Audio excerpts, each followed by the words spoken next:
Hello again, welcome to my channel. I'm Angela from artorai.com. Today I'm just going to show you a simple way that you can make two different cards, one light and one dark, using the same stencil. I'm not happy with this one, so I'm going to try this in just to do a few different things, because I wasn't keen on that one. This one I like. I think it looks really nice. The autumn leaves, that's the stencil I'm going to be using. It's beautiful. And this is one of the sentiments that came with it, which I just heat embossed. This one, I quite like the sentiment, although I do think it is a bit too big for the card. I'm not keen on the twine, but I did use these stickles, icicle stickles. Ooh, can you see that? Yeah, icicle stickles just on the leaves there, which looks okay, but like I said, I'm going to be going in a different direction with this one. So there are two different types of inks I'm going to be using. This one is made with normal dye inks. You can use any. I've got a ton from Stampin' Up, which I love, so I'm going to be using that. This one is going to be made with Distress Oxides, because only pigment inks will show up on a dark background. Your dye inks won't. Now the Distress Oxides are a mixture, like a hybrid between your dye and your pigment inks. Yeah, dye and pigment ink fusion. I don't know if you can see that there. So that's why it will show up. I'll link to a video in the description about colouring dark cardstock. So normally when I colour dark cardstock, I forgot to emboss that as well. I meant to use an embossing folder on that before I stuck it down. But normally I would, so here are all the pieces that I'm going to be using for the dark card. Normally, if I want to colour dark card, I will emboss it first. I will lightly go over it with white pigment ink, and then I would colour it in with the Distress Oxides. Like I said, there is a link in the description to a video that shows you that process, and it does look really effective. But what I'm going to do is I'm going to colour this first with Distress Oxide inks, and then I'm going to leave it to dry, because you need to leave it to dry to get the full effect of the colours, because they will lighten as it dries on the card. Sticky mat's brilliant for stenciling. It means you don't have to mess around with tape or anything like that. Your card just sticks to it. And this is the stencil I'm going to be using. Autumn Blessings collection. This is Scattered Leaves, and it's by Crafter's Companion. It's what I got on one of the, I can't remember if it was a mystery box or if they were actually having a sale, because Crafter's Companion often have sales, like 10 die sets for £10, 10 stamp sets for £10 or something like that. I can't remember how I got this. Right, so this stencil is really gorgeous. It's ideal for the autumn. Just place it where you like it. And that also should stick to the mat. So hopefully you won't have any problems with it shifting about. I'm going to use slightly different colours. I want fairly vibrant colours for this. Old paper, gathered twine and scattered straw. Maybe not particularly autumn coloured, but I'm going to try it anyway, see what happens. I don't really have a brush for that, and I don't know where my green one has gone to, so I'm just going to give these a wipe and hope that the colour doesn't mix too much. Okay, so I shall start with the green and just basically put the colour wherever you like. I just usually like to colour each leaf with each colour. Just blend it in as best you can. It's entirely up to you where you want it.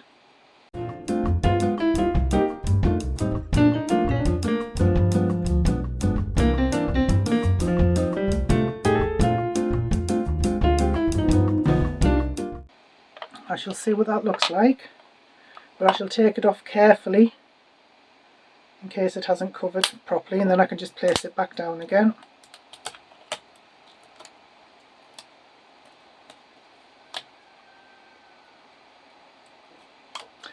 Yeah, that seems to have covered nicely. The red does look nice, but it goes at first when you put it on, but then it goes to a more pink, as you can see on this. Which, I mean, there's nothing wrong with that. If that's what you like, that's entirely up to you. But I just thought I would use more subtle colours for this one. And that's really nice. So I'm going to set that aside to dry, and then I'm going to start on the other card.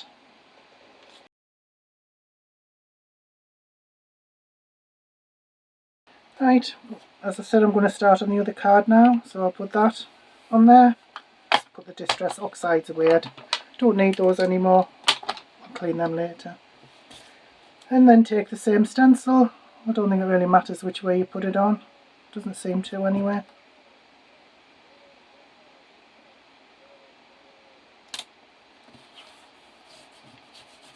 And this time I'm going to be using some Stampin' Up! Die inks. This is Pecan Pie, Crushed Curry and Calypso Coral. That's all I used in the other ones.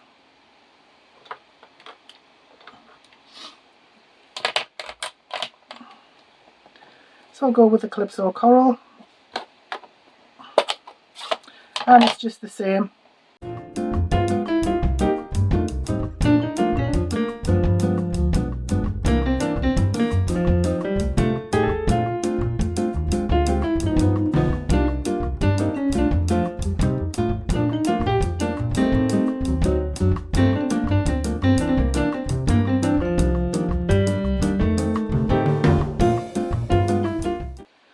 A lot of people don't like to mix certain colours or have brown on the cards, but in autumn I think it's very appropriate to have brown.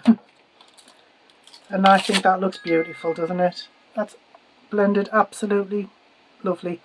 And I like the fact that it's not too vibrant, not too dark, because I did stamp off the brushes before I applied it to the card. I think it looks really nice. Right, I'll bring them back in. Okay, that's gone a bit too light for my liking. So I do wish now I'd put some more red on, but it is difficult to colour dark card. I'll see what it's like when it's embossed anyway. I'm going to use this. It's a 3D embossing folder from Sizzix. Make sure I get it in the right way.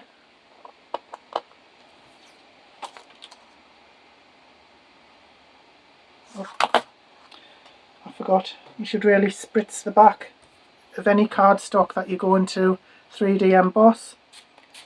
It just helps to stretch those, expand those fibres, those card fibres a little bit, and it should hopefully help to prevent your cardstock from cracking or tearing in certain places.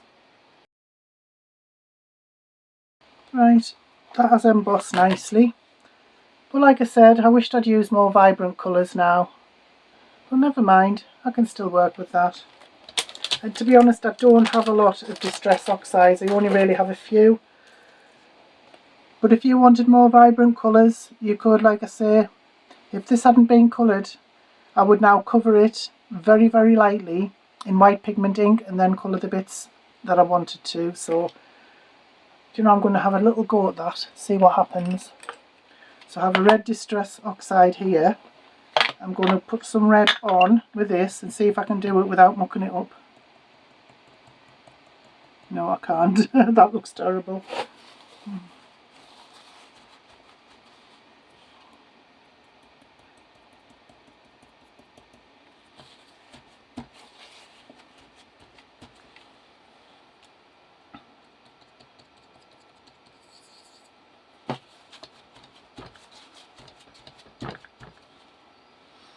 No, I better leave well alone.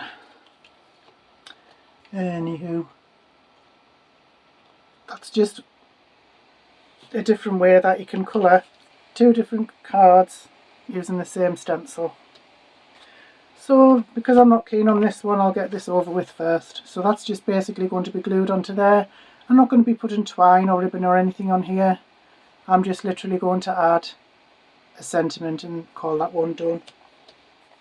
So please bear in mind that this isn't actually about the finished card. It's just how to use the same stencil to colour different types of card. I do prefer it embossed though, it doesn't look too bad. So on this one, I could have had, for the heart, for the sentiment, I could have cut out a smaller black heart in there for the sentiment and put a sentiment on with gold embossing powder. But I'm just going to stamp on that. I did forget to mention actually that the paper I'm using is this absolutely beautifully textured paper.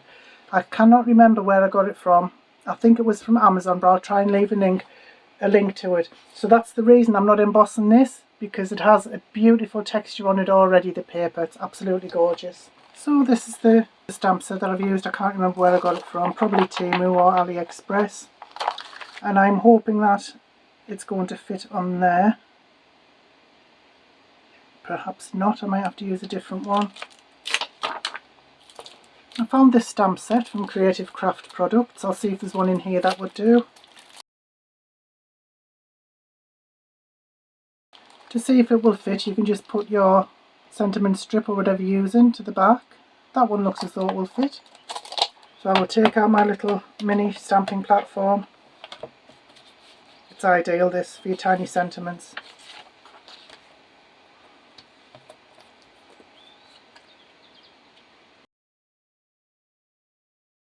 It looks fairly straight. We'll see how we go on.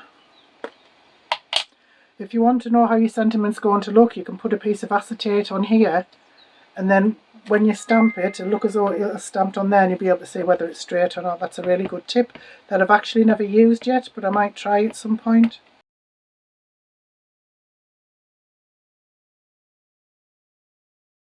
I tend not to use baby wipes to clean my stamps or anything, because crafting really isn't what you would call an environmentally friendly profession or hobby.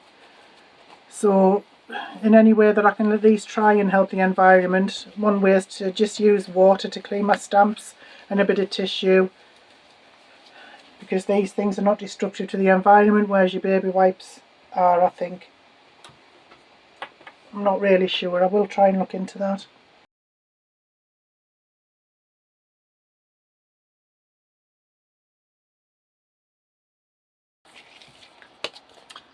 Right, so should we have that on an angle or straight? I think I kind of like it like that.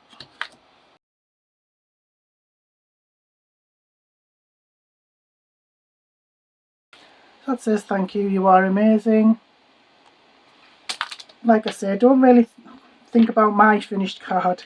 Think about what you can do with your stencils when using different colour cardstock. I did hope that I could find my craft card instead of the black, but I couldn't get my hands on it, but I thought black would be better because it's such a contrast anyway. So to finish off, I'll just put a few little gems on.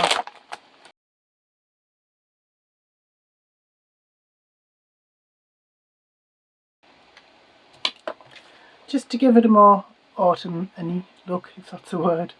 But that's the first card anyway, so using the stencil on the dark cardstock, do use your distress oxides or pigment inks. Okay, the second card is not going to take much doing. I'm just going to basically stick these together and then add a sentiment.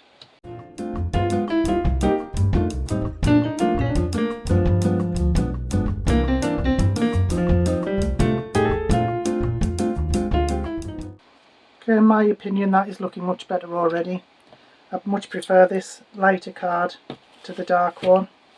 Now I am going to use the same sentiment as I used on the other one. I've got my heat gun out. I've got my acrylic block, which I hope is going to stamp it straight. Well, it doesn't really matter because I'm going to be cutting it down anyway. And I'm going to use my embossing ink pad, clear embossing ink. Any decent one should work. Now be careful when you put it down not to wiggle it. Just put it down and hold it on for a few seconds. And I think I wiggled it. That seems to be okay. It takes a few... Oh, and I forgot to use my blooming powder bag again. Oh well, we'll see what happens. I'm going to use gold embossing powder again.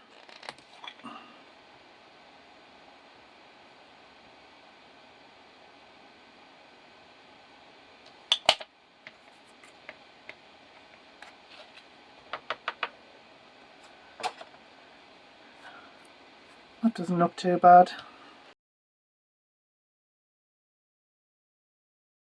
Once you've got the powder on, there's no rush. There are some tiny little bits. I'm going to try and not destroy the main sentiment, but because I didn't use my anti-static pad, there are a few tiny little bits that shouldn't be there. I'm going to heat this up for about 30 seconds before I use it on the card, and I'm going to mute the audio because this is really loud.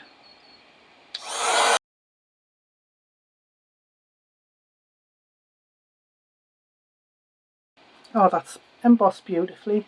I really like that. Let it cool down for a couple of minutes while I get my trimmer out. I'm going to try and get it even all the way around. I'm not even going to attempt to cut it with scissors.